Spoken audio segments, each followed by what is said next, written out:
Ladies and gentlemen of the crypto space, we're live on a Friday, May 20th at 11:42 a.m. We're back in the saddle, back in the command center. I was away working at a remote office earlier this week, the first time in probably a couple of years at this point. So I appreciate what I've done historically. My entire career started working in New York City, downtown New York City, and I would commute from Long Island, hour and 45 minutes each way, about 3.5 hours each day commuting. Did that for about 8 years, and nowadays, Florida life. There was a time when Florida was cheap, and now this state has quickly absorbed so much capital inflow that it's the same insanity here as we see in other cities. The one thing that we got in Florida that's a nice perk is no state income tax. So that helps a little bit. And that's, so much of what's on our minds is how to manage capital, how to minimize tax exposure, how to optimize tax payments. And you can't avoid taxes, but we've discussed on some streams and a fair amount of social media content on how to not mitigate, but we could control when we pay taxes, not how much we pay necessarily. So there's some very interesting things we've looked into, and I'll continue sharing as my journey down the trust fund continues. But the legal stuff is quite interesting. This isn't a legal stream. We're going to talk about the stuff that everyone deals with, the simple stuff, and that's managing our finances. And this is a bear market. This is one of the worst bear markets, in my opinion, we've seen in a long time. Everything is converging in on the singularity, the black hole of liquidity evaporation, and that's where we are. I don't know what's going to play out, but I know that I expect further downside. And having that as the base case, if there's upside, that's a relief and that's welcomed. But there's no macro indicator suggesting there's upside. Upside really entails new liquidity in the system. And from a really a US centric standpoint, that's either QE or fiscal spending. It's not like we're going to have growth. It's not like all of a sudden manufacturing in the US is going to pick up. There's some incredible resources being mined out of the ground, or farming is booming. Where's the growth come from? It's not like we're going to have an expansion to do what we've done in 2020. That can't come naturally. That's not a natural expansion of capital. And now that we're going through this deflation where liquidity is exiting, there's contraction. Um, this is where the macro folks think or speculate as to what's going to play out. And one of the more interesting conversations is with Luke Groman, and I like the way he thinks. And obviously, I agree with both him and Brent Johnson. And we'll see. We'll only ever know in hindsight how it plays out, but I think they're all right, and that's really what I do on this stream is an aggregate. I aggregate all these ideas. I come to my own conclusions, and I manage my own capital. And that's ultimately what I like to teach you guys. We talk about the things that I interact with, the things that I try and consume, and I walk you down the digestive process. And this is the path that I follow for myself, and I've hoped we've all done a little bit better because of this process. That's the bottom line. Let's pop it over to the main screen. We'll take a look at the markets and what I'm thinking with regard to how to survive. This is a period of survival, and I expect further depreciation. What have we seen on our lovely chart of truth? And we've seen significant depreciation. I didn't expect it to get all the way down to the price target, but it did. We were up at about $2, and everyone was like, "Oh, this is bottom. This is bottom." But I saw that ABC corrective pattern, not on the daily, but more so on the weekly. It was a bounce up here, and he had an interim bounce at a buck 87, so that kind of gave everyone a little bit of hope. But the bounce up here to $3.70, and it collapsed down to $1, a little bit lower. I think there was some uh, some exchanges that had it about 88 cents. So someone got a steal on, in many regards, an asset that behaves like a bond. As the price of the asset goes down, the yield goes up percentage wise because the yield has nothing to do with the price of the asset. So obviously the yield, or like a CVX CRV, has to do with the price of the asset because a good part of the yield from CVX CRV is a distribution of the curve emissions of all the LPs that are deposited on convex. But when you do a straight VECRV position, the yield is just platform transaction fees as well as bribes. So the yield has nothing to do with the price of CRV. The yield is proportional to the platform, the transaction volume through the protocol, as well as the need for third parties to bribe for votes to basically facilitate the depth of their liquidity, which is also a process of survival for these protocols. So it is really the biggest narrative I talk about. And I know folks are like, why do you only like crypto? Because this is one of the most meaningful assets in the entire crypto space, because it's not just an asset, it's an entire federation of protocols. This is something that doesn't really have anything comparable anywhere else in the crypto space.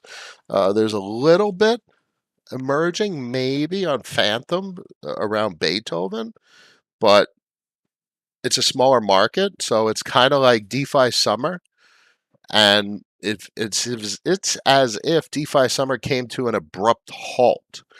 So the entire system as a whole is coming to a halt, and we had DeFi summer on mainnet back in 2020, but Phantom didn't pick up into the middle of 2021. So it had a very short cycle, whereas the overall crypto cycle is a little over about 2 years, give or take, May of 2020 to pretty much right now. And now this is most certainly a very obvious different structure to the way capital is flowing. Capital is flowing out. Capital is being protective. It's the opposite of May 2020. This is May 2022. And that's quite interesting. 2 years, almost not to the day, but we did express weakness towards the beginning of May 2022. So it's pretty much 2 years spot on. We had one heck of a cycle in the crypto space. And now, if you haven't been here in middle to late 2018 and pretty much all of 2019, that's where we are. We're at a period where you're going to be bored as hell. There's probably nothing you should be buying. You're going to be staring at charts, trying to understand when bottom is, but you're going to be staring at the wrong charts because the right charts are really the bond market. If you want to understand where curves going, kind of should be watching Tether and seeing how much liquidity is flowing in. And nowadays, USDC, how much is being minted. Does DeFi Llama show it? Does DeFi Llama show stablecoins?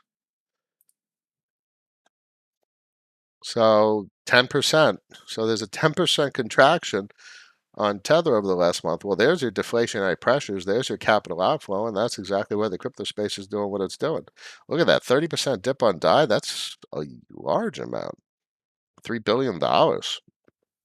And you combine that with UST's implosion. That's just exactly why we see the reduced velocity, the reduced capital flow. So obviously last week we had an aberration because all that capital flow was completely evaporating on UST. So you had all that churn through the protocols, and that's going to quickly fall off a cliff. But if you go over here to stats, daily stats, oh, daily stats. No, trading volume. If it loads, it doesn't always load. We could see it on DeFi Llama overview. Curve. No, it's the curve price. Okay, so and you can see it down here too. Nope. Home. Wow, $718 million. Get the hell out of here. If you go over to DeFi Prime,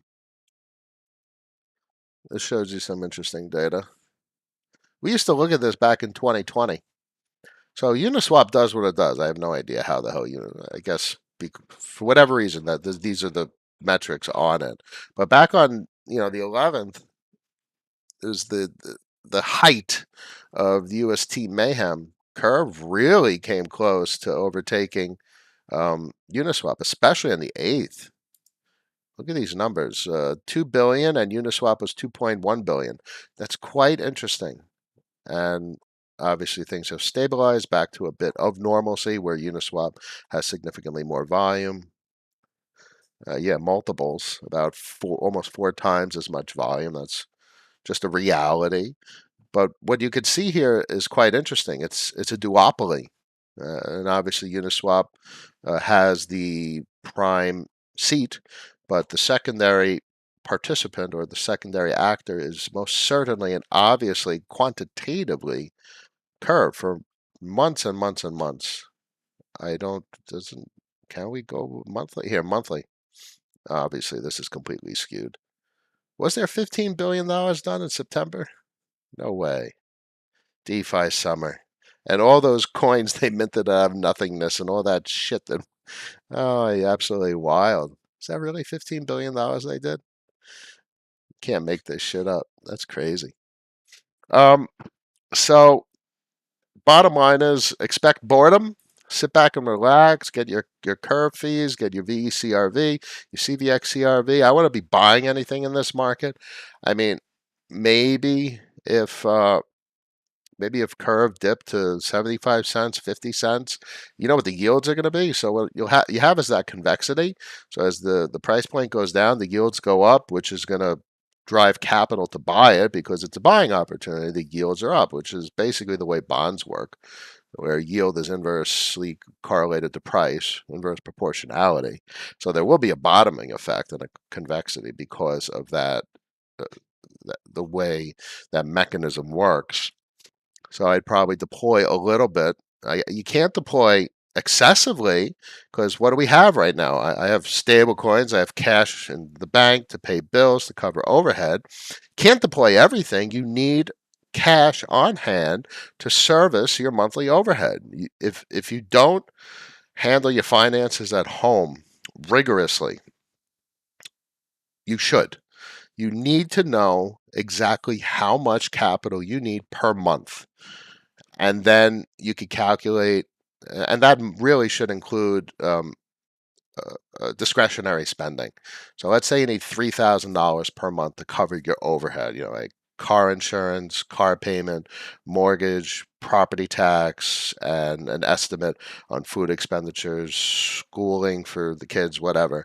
Let's say it's $3,000 a month, and let's say you pull in $5,000 a month. You have $2,000 a month worth of overhead. So yeah, fine, you can invest a little bit, and that's the traditional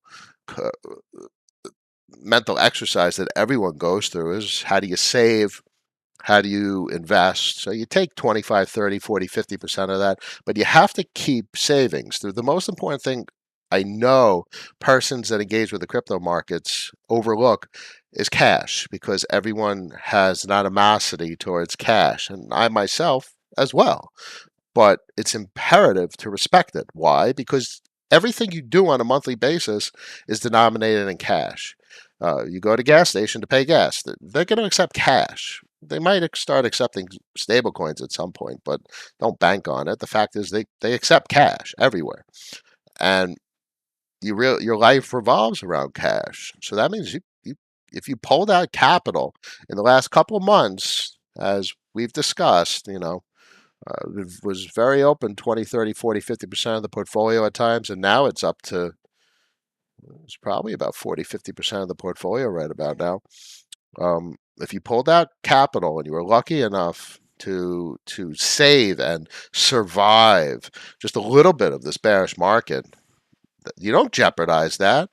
It's an extraordinary achievement if you got out of that mosh pit with anything. It's something to be proud of. So please be mindful of that reality. It's okay to have lost a large amount of money from the top. Measure from the bottom if you really must assess how well you did over the last 2 years. But if you came out of this with cash, it's something to be very proud of. And don't beat yourself up too bad if there's losses from the top. It's expected that there's losses from the top. Uh, Nobody knows how to ride these waves. You just do the best you can. But therefore, if you rode the wave at all, one, that's extraordinary. Two, you're going to ride the next waves better. And you got to remember the waves are these cycles. 2016, 17, 2018 was towards the end of liquidity availability. Capital started to flow out. 2018 was boring towards the end and quite depreciative. 2019 was a complete bore fest. And then end of 2019, the entire U.S. banking system collapsed in September 2019. And then they artificially juiced the liquidity in the markets in March of 2020. And the capital just started flowing everywhere in May of 2020.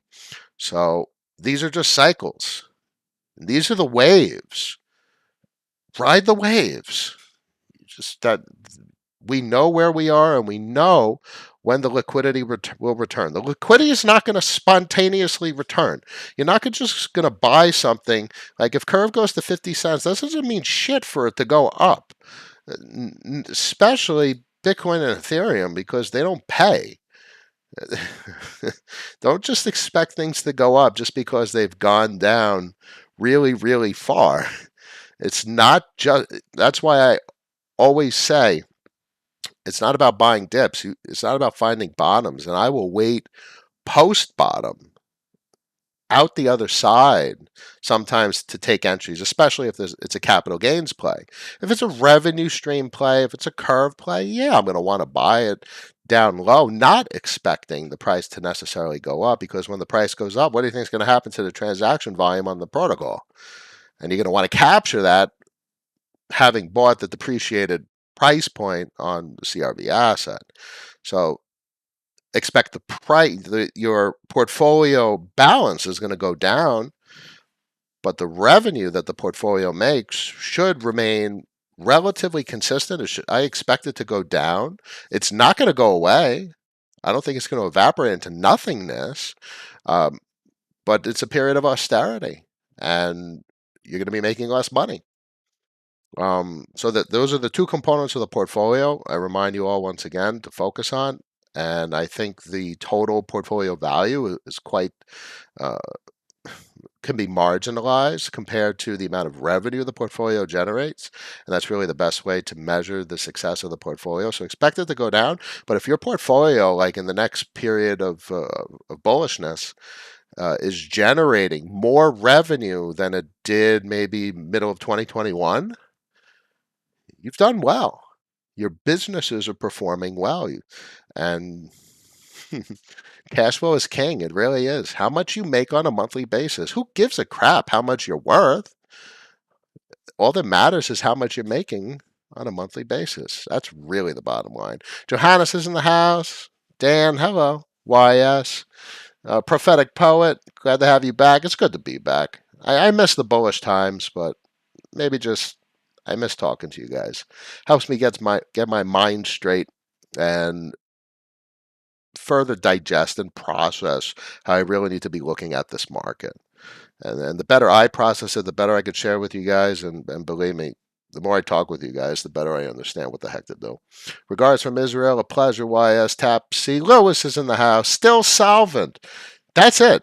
That's all that matters is having cash to pay your bills, remain solvent, and if the assets are producing revenue that help you pay your bills, you're winning. Because 2 years ago, no one had jack shit.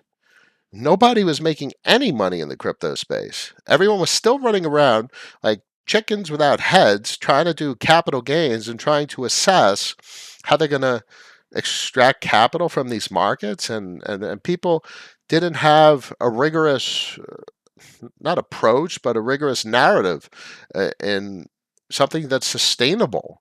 So now there is velocity in the space, and velocity is at the mercy of volatility. But both velocity and volatility create cash flow, and that cash flow can be captured. And how? Systems that facilitate cash flow, that execute transactions, and those transactions have fees that have been disintermediated. And that's what's extraordinary about these disintermediated forex markets, as well as disintermediated money markets. Albeit, I wish Aave really had a protocol revenue share. That's another story. That would be a real disintermediated forex market. At least it's a permissionless money market. Sorry. But Curve is quite the disintermediated forex market, where it really does democratize and distribute the fees that the protocol generates. And that changes everything from a wealth management standpoint. We've already discussed that it has characteristics of bonds.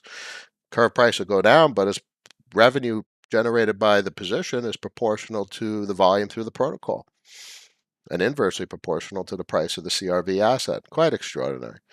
Kronos is in the house. Good to see you again. A pleasure. Tapsy, you're now old and retired in Florida. Certainly not retired, but definitely getting old. Oh, gray hairs. Definitely getting old, guys. Do you think Ethereum can overtake Bitcoin in market cap? Maybe. I'm pretty much in Raul's camp in that regard. We'll see how the merge goes. So there's a lot of risks on the table. But if everything turns out in hindsight as we probably expect, or meaningfully expect or speculate, it'll have a superior monetary policy than Bitcoin, which probably really pisses off Bitcoin maximalists, because Bitcoin is inflationary, and I don't understand why people don't talk about it, or maybe they just are afraid to. Every second of every day or every block, there's more and more Bitcoin in circulation. Now, clearly, it's disinflationary on a 4-year cycle, and there is a max supply, but that doesn't mean shit. By the time the max supply is reached, everyone that owns it today will be dead. And the only thing that accounts for Bitcoin's price appreciation is consumption or demand greater than inflation. And I'm actually not fond of that monetary policy.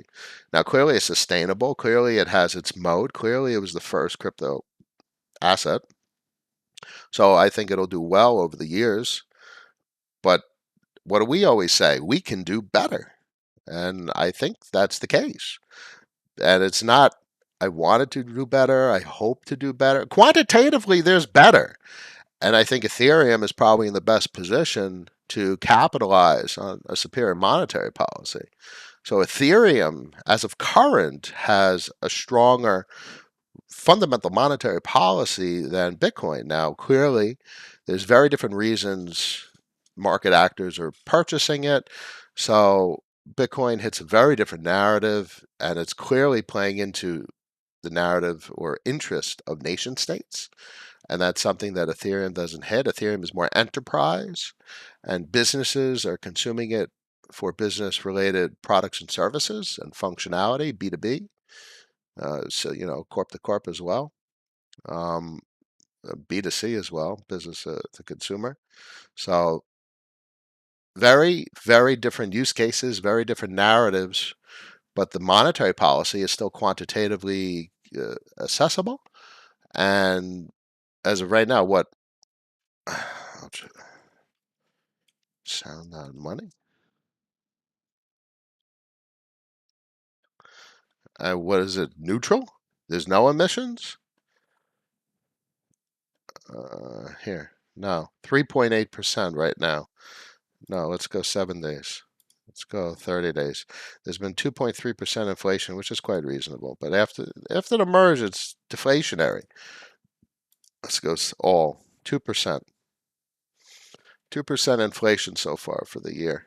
I don't have the numbers on Bitcoin, but 0.55, 55, no, half of 50%, 55% has been offset. So it's a halving, I believe. So that is at least the assessment I think I'm getting here. So Ethereum went through a halving or a 50% reduction in emissions. And as OpenSea clearly killed it. 230,000 Ethereum burn. That's absolutely wild.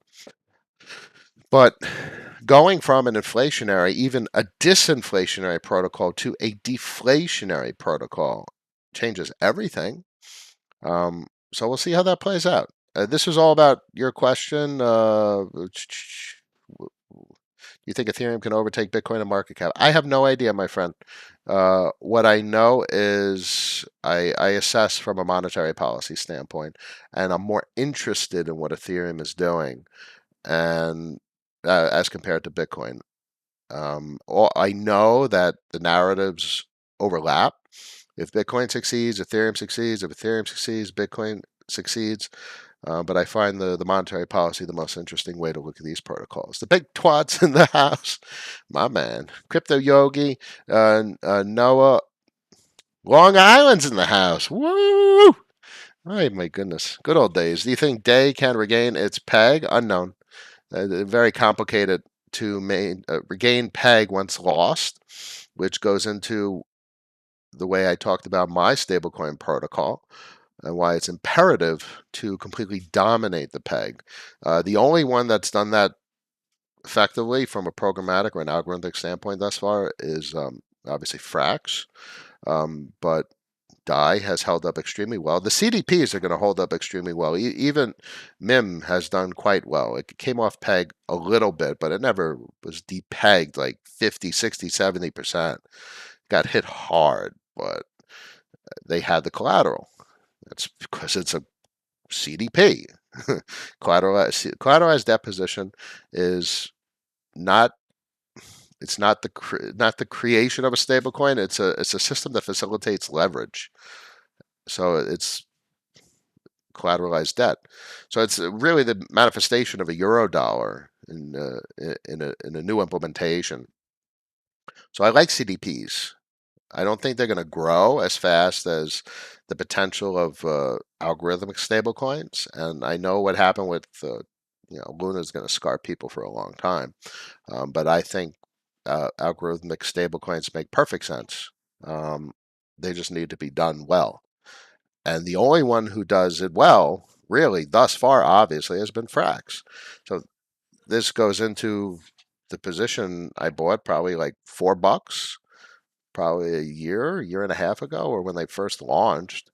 And obviously, it's come full circle back to where it started. But it is what it is. Frax does well. There's a nice bribe that gets paid out on pitch money. And Frax also pays out a healthy amount. If you go over to Convex, you can see the Frax yields. Frax FPI has caught my eye. Been restraining myself thus far. But FPI 26 to 38% return. But now you're getting into like the psychological conundrum of interest on stables, and everyone just got burned by 20% on what was it, Anchor, and that's I can't find it in myself to deploy capital to this.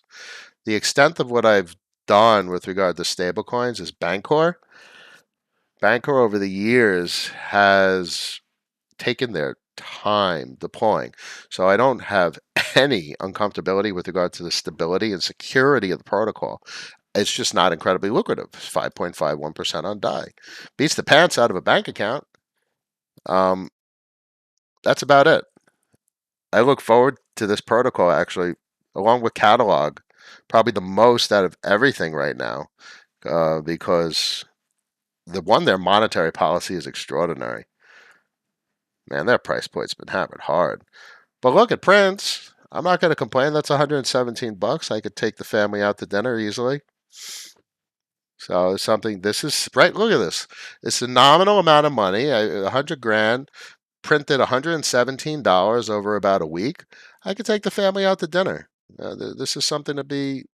It's humbling because it's $117. It's not like 2, 3, 4, 5 grand or 1% a week.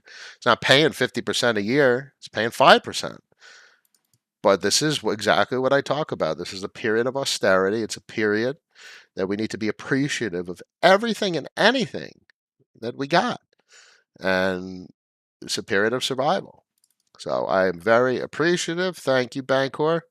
This will be more at the end of the month. It'll, obviously be about $500, $600, $700 a month. So I'm grateful. How do you like that? Grateful for that extra income. That's the bottom line. Stacking. Hey Noah, can you explain to someone would lock V curve up for 4 years, DeFi liquidity dropping, bribes, yields dropping? Why give up access to capital for 4 years? Because it's extra capital that someone didn't need. And for instance, I recently did a large lock of about 100,000 curve, probably around this price point, about a $1.05. Why is this not loading? Am I surprised it's not loading? On stream, nothing loads. Because it pays. And one, it pays transaction fees, which are not correlated to the price point of curve. Pay, that's wild. If that sticks, 27.83%, that's crazy. But then you go over to Vodium, and these are the bribes. The bribes, if these stick around, I'm going to be very content with that every 2 weeks. So CVX pays. You have your feedback loop between convex and curve, and convex is dependent on curve for survival.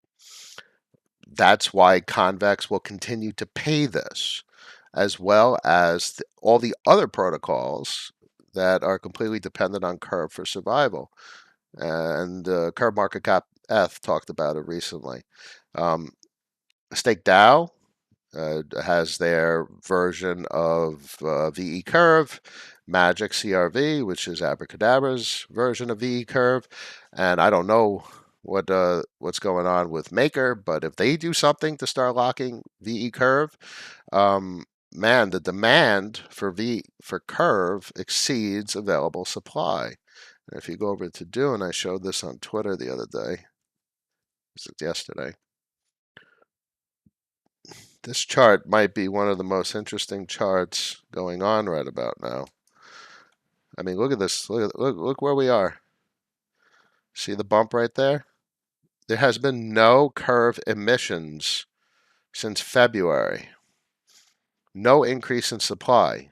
Could you imagine a protocol that releases $2-3 million a day worth of curve, yet for the last February, March, April, May, for the last 3+ months, every single curve, all those millions of dollars of every day being created and printed into the ecosystem were bought and locked as VE curve, taken out of supply. So that's quite interesting, stacking.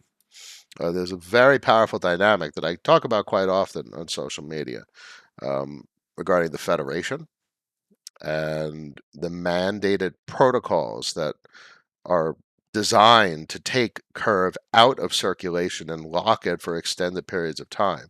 Now, if you go over here, I'll show you real quick. DAO.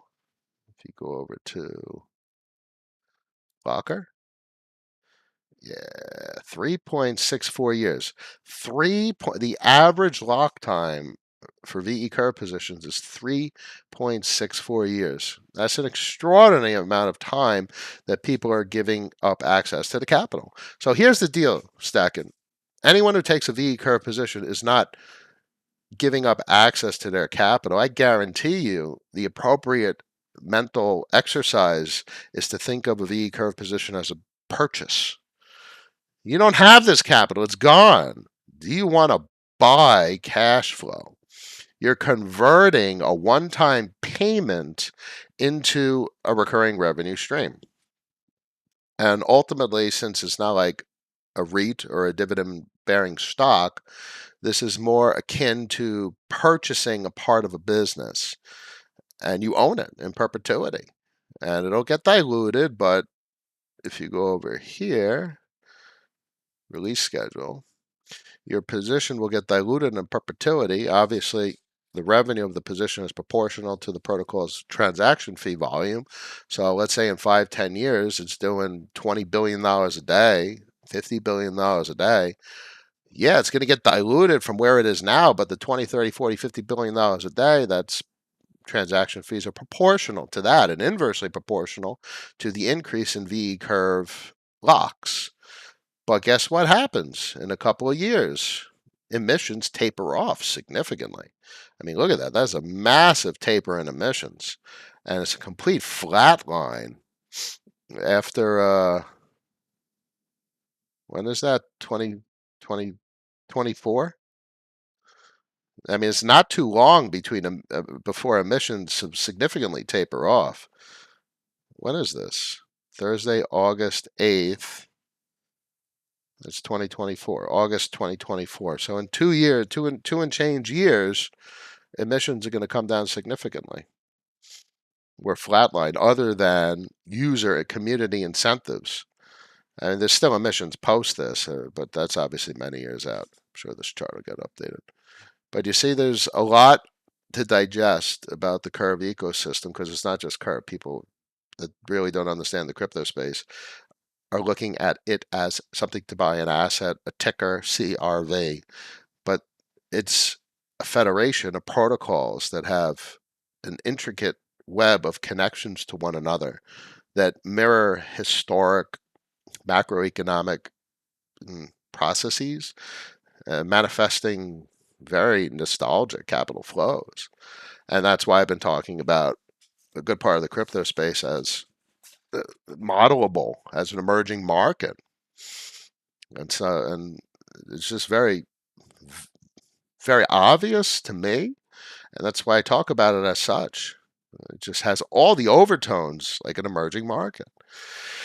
Anyway, hope that helps. So stacking that's a very complicated topic, but I hope that helps with some of the psychology of why people are giving up access to capital for 4 years, because they're not. Anyone who locks up Curve is locking it in perpetuity. So every once in a while, I'll go over to the locker and I just increase my lock. I have no interest in that capital, and I want the revenue, and that revenue I use to pay bills, and that's the way I think about it. Mike C, yield on cost will be insane during bullish times. Yeah, I mean, look what just happened with what happened with UST. If UST, let's go back. So I got about $1,500. I didn't have a portion of my CRV locked. I would have had about $2,000 last week in revenue, and that was on, I think, $4 billion. A couple of days of a couple of $1 billion on in volume. So imagine in 5 years' time or whatever, they're doing 30, 40, $50 billion a day.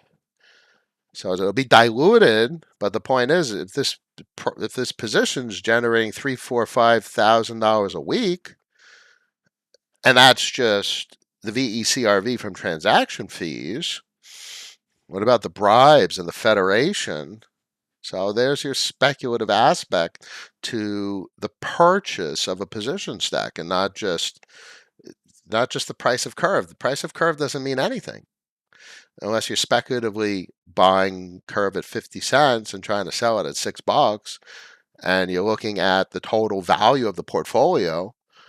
And in my opinion, that's not a sustainable mentality to interact with everything, because we don't operate our lives in total net worth. You don't operate your life saying, hey guys, how's the price of your house doing today? Is the price of your house up? Is the price of your house down? How's the value of your used car? Is it going up in value? Nobody gives a shit. You don't give a shit. I mean, fine, you appreciate the price point of your house going up nominally, but you're not staring at it on a daily basis. What do you care about? You care about if you can actually go in the house and live. You care about, is your car working? And with a business, you care about your damn paycheck at the end of the week. Anyone who owns a business here, a real estate business, yeah, it's obviously real estate. The value of the property is meaningful, but there's a lot of passive real estate investors that have like condos and, for rental properties. What do they care about? They care about if the tenant's paying rent. So people could generate income. If you own a pizza shop, we talk about the metaphoric pizza shop. If you own a pizza shop, care about getting your salary at the end of the week. You're not sitting back watching a line chart for the price of your pizza shop saying, maybe I can sell my pizza shop this week. It's a good time to sell. Property value in the neighborhood is booming. No, you're getting paid on a weekly basis. What you're doing is you're spending on marketing, you're spending on advertising, you're spending on delivery service software, and you're spending on things that could boost the revenue of the business. So instead of making $3 grand a week, you can make $4 grand a week. And maybe you could give your employees a 10% raise, a 15% raise if you could drop your expenses. So that's the challenge that I've presented over the last 2 years at this point, is to not think about the crypto space as the historic stock market. It's not sustainable. It's emotionally devastating to think about markets like that and capital management like that. You need a different way. You need a better way. And we can do better. I firmly believe that. When does the market start pricing in the Fed restarting QE? Dennis, when the Fed restarts QE. The reason the markets haven't completely collapsed is because the market is currently pricing in the restart of QE. If you look at the bond market, or at least the macro folks, the macro bond folks start to say the bond market has already started pricing in QE in 2023. I'm not too much for speculating a year out. I'm more into the modeling that I just described to you guys. How much is shit? Like, I don't care how much the portfolio is worth. I care about, am I gonna get money at the end of the week so I could pay for the things that I do on a weekly basis? Can I go out to dinner? Thank you, Bancor. I can go out to dinner. I have an extra $110. Or thank you, Curve VCRV transaction fees. Or thank you, Llama, the Magic Llama, every 2 weeks. But this should go up actually, because I have I have about a half a mil Curve right now. So that should be about double. So every 2 weeks, come on. So that's what I care about. I don't care about how much the price of Curve is. Look, if Curve drops to 50 cents, all right, fine. Then CVX will probably go down, so that's not going to be pretty. Maybe I'll swap the bribe over to SNX. I'll be very disappointed if these bribes go away. So the whole system could fall apart. Aliens could raid down, and a damn meteor could come knock out the dinosaurs. There's always worst case scenario, but until then, I'm going to operate in a way that helps me stay mentally restrained, something that's sustainable. And to me, it's the weekly revenue that helps me mentally process managing capital in what I would argue is a more sustainable way. Pock Angel, have you done some proposal for Stargate monetary policy? I have not. I don't have much time. I mean, if the guys reach out to me, maybe I'll help them out. I mean, it's raw. They don't have any monetary policy. They're going to throw some bribes around, but they need to build a monetary policy. So unfortunately, it's probably been hammered because it's inflating. We could take a look real quick. And it won't stop getting hammered until it stops debasing circulating supply. Oh, it's already down at 60 cents. Well, that's disappointing. Well, there's no reason for it to appreciate in this market. It'll continue to depreciate until they stop giving away tokens. And this is a conversation I just recently had with another protocol. And they have to cease emissions immediately. And they need to structure a robust monetary policy to incentivize supply disruption, remove circulating supply, and encourage the purchasing of the asset, which is done using standard MMT psychological pressures. So this is not surprising. 60 cents, unfortunately. One curious view, cream cash rules everything around me. Curve is paying substantial portion of revenue in 3 Curve. That's the deal, my friend. Trader Z, thoughts on algo stablecoins pegged to assets like BTC and ETH? Not much interest at all. You, Benjamin, 2. The beauty of VIP 1559 is that ETH can be inflationary or deflationary depending on how much economic activity is happening on the network. Well, that's EIP 1559, and this is all temporary. After the merge, it'll be a full on deflationary asset. So this is true, and I appreciate what you're describing, and I agree. I think its monetary policy is great now, and I don't think the proof of work is horrible. I'm unsure how things will play out with regard to proof of stake. What's pertinent in my mind is I think the protocol will continue, or the platform of protocols will continue to exist. And that's all that matters to me because I'm not too much interested in Ethereum as an asset. So it'll produce whatever it produces, a couple of percent. It'll turn into a bond of sorts, especially an appreciating bond because it'll become scarce as circulating supply is deflated away. Um, but I'm more interested in the protocols that are built on the platform than Ethereum itself. I've flip-flopped back and forth over the years on Bitcoin and Ethereum. And right about now, I feel comfortable with just having little to no interest in it. I understand the monetary policy. I'm quite happy to always talk about it and think about it and appreciate the nuances of Ethereum compared to Bitcoin compared to whatever other L1 monetary policy there is. But they don't interest me. I'm more interested in cash flow, velocity, capital formation, capital creation. And you can really only do that as a protocol on the network. You know, this cash raises and money markets and double entry accounting and structured products, and it's all very meaningful, powerful businesses, digital enterprise with disintermediated cash flow. So that shit I find quite fascinating. What do you see on the POS versus POW debate? I hope that helps. I kind of just talked about that. Good morning, Noah. Love the channel. Thank you for your thoughts and insight. You're very welcome. I hope it helps. I obviously look at these markets very different than most people because we got some bearish markets going on, and I'm feeling pretty comfortable right about now. Trader Z. Good evening, Noah. Francor. Boosters in the house. Captain, the Fed has no way to crack inflation to the upside. Yeah, they have no way to get to neutral. They can't do 10, 15, 20% FFR. It's not going to happen. I have no idea what's going to play out, and I don't need to speculate. All I know is I have my basic understanding of the bond market. All I know is let's see if this damn historic 41-year trend line holds a support. I I have no capacity to speculate where things are heading, but if this bond yield keeps going up, and the 10 year is representative of it's right down the middle of the yield curve.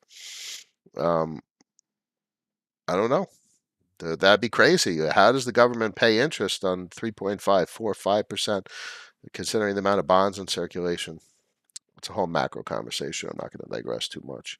Trader Z, are you fundamentally bullish on Spell? Um, no. I'm bullish on the platform. I believe the platform is meaningful. I think their tokenomics need something more than currently exists, which doesn't entail you can't have periods of appreciation in the asset. I mean, the asset's been completely decimated, but that's besides the point. I'm fundamentally bullish on a CDP, and Abracadabra has shown to be a very meaningful CDP protocol. They need their better stability with MEM, which is not easy. It's very hard. But I think if they survive, I will be keeping my eyes on it. And I like the team. I like Daniel. And that's it. I need to keep my eyes on it, and we'll see how these markets treat it, if the markets are kind to it, and how they handle the iteration of the software. I think it needs a little. Everything needs more monetary policy always. I mean, we're dealing with DeFi, which is basically MMT. So you need some damn capital controls. Throw some capital controls in there, and that surely is going to have an impact on circulating supply and put some appreciative forces on the price point.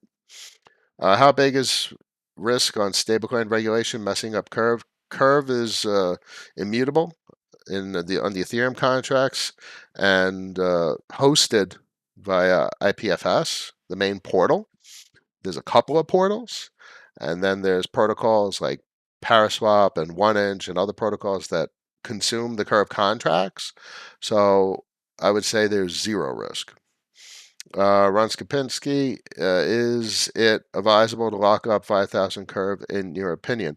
I certainly don't, never offered advice. That's most certainly a subjective opinion and decision to make. Look, put it like this: if you lock up 5,000 Curve and Curve goes to zero, are you good? Now be honest with yourself. Will you be okay? So that if you my a good part of my mentality is if I could cover worst case scenario, I'm okay. And I'm okay with taking some speculative bets. I've watched money completely evaporate into nothing, fucking solidly. Goddamn, Andre. Um, so those are some of the psychological experiments that I have with myself. If Curve keeps going down, are you okay? Um, I think of Curve more as a purchase. I never have interest in getting any of that money back from the Curve position. I have bought a revenue stream. Now I'm very hopeful that that revenue stream stays. I expect it to go down in period of austerity, and I hope it goes up in the future. That's my speculative bet, not on the price of Curve. I expect the price of everything to get decimated. Just a period of deflation. There's nothing you're going to be able to buy in this market and be comfortable that it's going to go up in value. You're going to be praying that it stops going down in value. That's this market right now. So, and also 5,000's not so much. Um, you know, my recommendation, and I'll give a recommendation. Wait, stablecoins. Wait for the market to be juiced. If you bought $5,000 worth of something back in May of 2020, you probably made some multiples on your money, and you probably turned 5 grand to 25 grand. So there is literally nothing for you to do right now, in my opinion, for a smaller portfolio, and that's okay. Respect the portfolio. Respect the portfolio, and it will respect you. You're not in this game for revenue, Ron. You're not here for 30, 40, 50% of the money. $2,500 a year doesn't get you to your goals. You're in the capital formation stage of wealth management, which is capital gains and multiples on the money. And there's no multiples to be had right now. There's only losses. Anything you buy now, you're going to lose money. So don't buy anything. Wait for the system to fail. Wait for federal intervention with liquidity. And wait for the markets to become bullish. Now, they'll be artificially bullish, but whatever.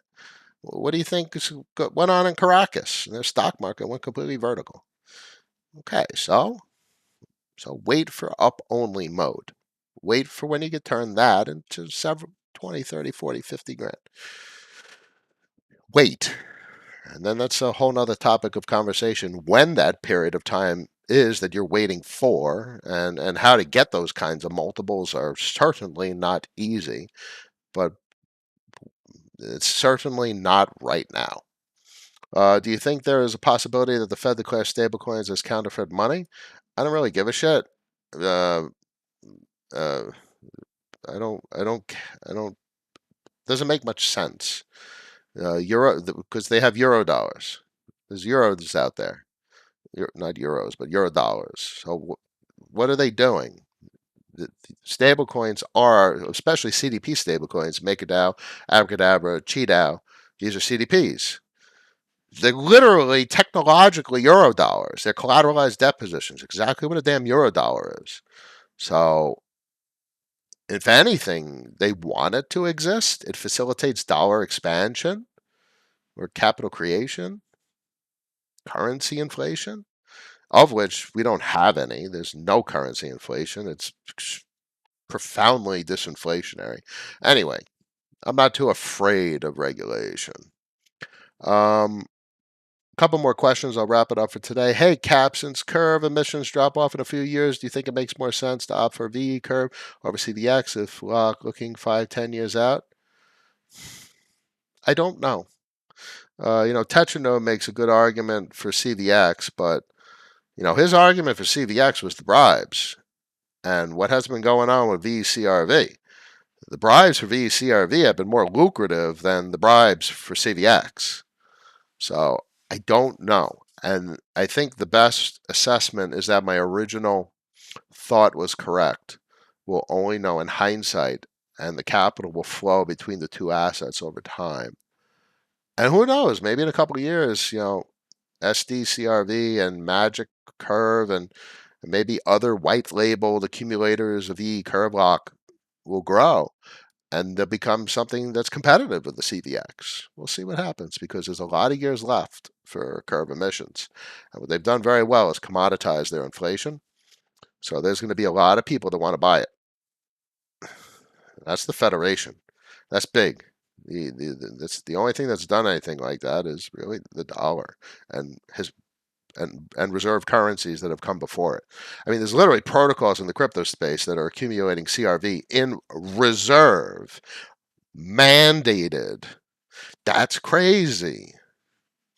What's the rough APY after taking into account every yield you can generate through Curve? Only thing I'm worried about is that a small portfolio, if it's large enough, costs to lock.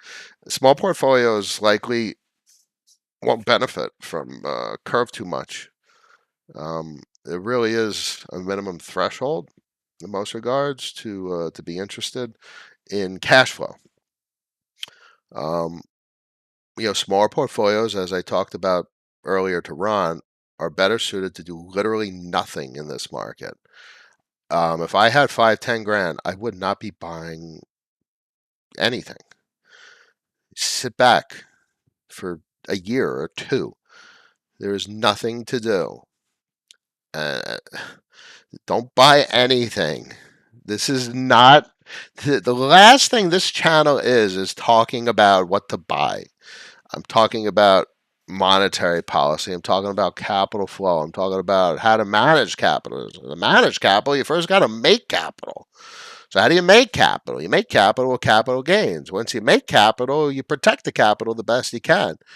And once you make a threshold of capital, which only you could define what that threshold is, then you manage the capital. Then you come up with mental models how to make it sustainable to interact with these markets and how to frame why you do what you do and how you do it. So, small portfolio doesn't make sense at all to buy a curve position, really. People said high-end collectibles like trading cards and paint things is the way to go in this environment. High-end collectibles never go down. Any thoughts on that? I wouldn't buy shit in this environment. People have no idea what they're talking about, in my opinion.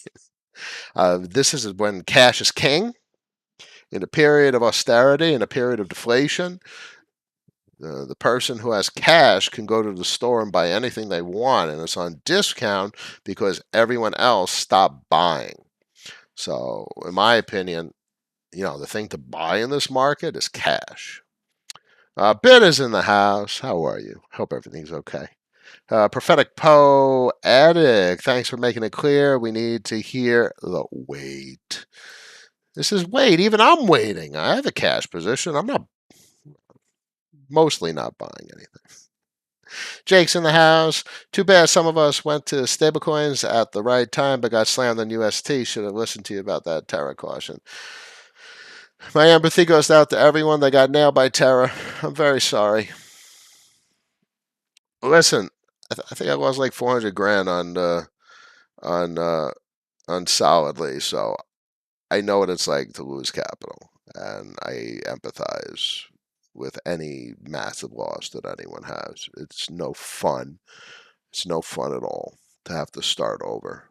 So that's probably the best I could say. I feel bad, and I know what it's like. So just be smart, go forward, rationally, protect your shit, and treat this like it should be treated. This is a business. This is professional. This is not a game. This isn't, I'm going to buy NFTs. I'm going to sell it for more money. Okay, if you're going to buy NFTs, sell that shit for more money. If you're not selling the NFTs for more money, you're not doing something good. So bear in mind, bought my NFTs. I never sold a single NFT. I have a lot of NFTs. I've never sold a single one. Food for thought. Your video is looking crisp with very little latency today. Mick, man, I guess it's the internet, baby. I haven't done anything to the setup. Thoughts on synthetic assets? Structured products. Synthetics are off the hook, in my opinion. Are you shorting anything? Yeah, I'm shorting. I'm shorting gas prices in 3 months. No, I don't short anything. I am an optimistic, upbeat person. I want the markets to do well. I don't like shorting shit. How do you play the bull market? This is obviously a, literally a market on the verge of depression. So I'm a bull.